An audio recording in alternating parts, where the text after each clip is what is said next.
Graduation. What a truly special occasion for us all. Not because it's a rite of passage, or because we're moving on to the next stage in our lives, but I think it's the first time that any of us have ever seen Mike Simons in full uniform.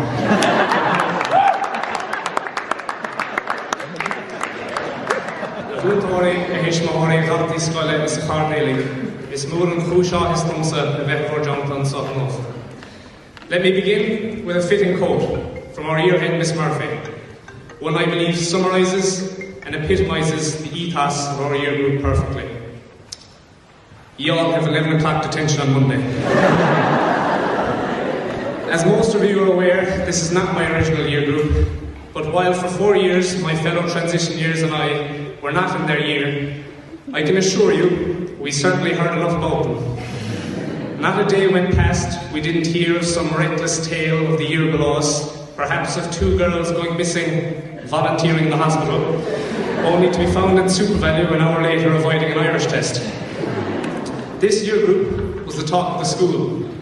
They were the cheeky ones, the rebellious ones. They were having a crack. The decision to do transition year, for all of us, was an easy one. But yet people continued to ask, have you seen the year you're going into? We had, and despite all the torment and headaches the teachers were experiencing, and more than likely the post-traumatic stress disorder they will suffer with for years to come, what was clear was that this group were tight-knit. They were closer than just a year group. They were one big, malfunctioning family. Consequently, I think it's fitting that the theme of this year's graduation centres around family. Individually, we are a drop. Together, we are an ocean. Within days of the start of 5th year, we knew we had made the right decision. Despite the relationship and the bond that our TY class had built up, our new year would welcome us with open arms. But to be fair, having just done transition year, we had a year of laughing and messing behind us, which were key requirements to fit in with this year group. Of course, one thing that is guaranteed in a family is that there will be fighting. And fighting there was. In all honesty, if I was to start listing them all out, it would seem more like the lineup for the next WWE WrestleMania episode than a graduation speech.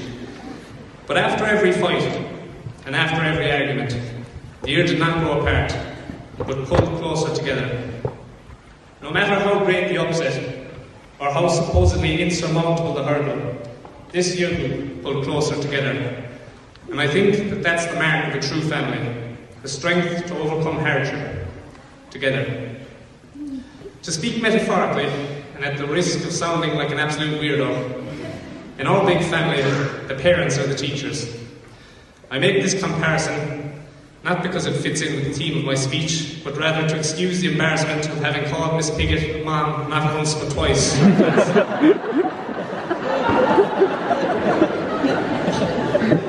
Seriously though, to the entire staff body, from Miss Hickey and Miss Whitehead for helping us prepare for graduation tonight, to Anne and Linda in the office, Declan, Teddy, and especially to all the teachers, your professionalism and kindness is commendable. And we know that for every English, French or maths test you gave us, we tested you right back. Seriously, for all you have done, we thank you from the bottom of our hearts. To Miss Foley-Hayes and our principal, Mr. Healy, Granny and Grandad.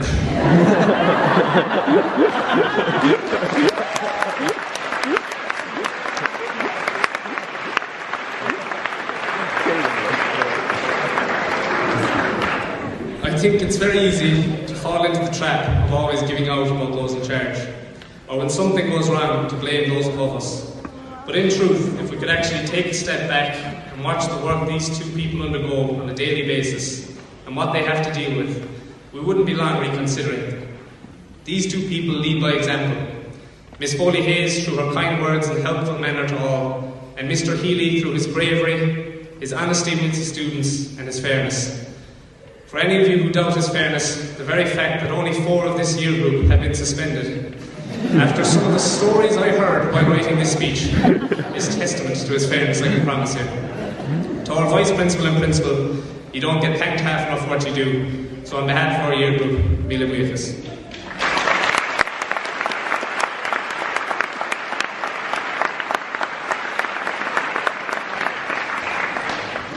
And last but certainly not least, to our yearhead, Miss Murphy. Miss, for 5 years you have kept this year group in check, a task which in my opinion deserves nothing short of a Nobel Peace Prize. You cared after our every need, you left no stone unturned. We thank you for always having our best interests at heart. You were a kind, warm and caring individual who didn't just care for our results or our education, but cared for us personally as individuals. No example is more fitting than the day you organised for us in the Eclipse Centre in what was a dear and difficult period for us all. When we needed you most, you supported us and brought us all together. You are an amazing lady and we thank you for all you have done. Miss, to repeat, Mike Simons is in full uniform, we've well and truly made it.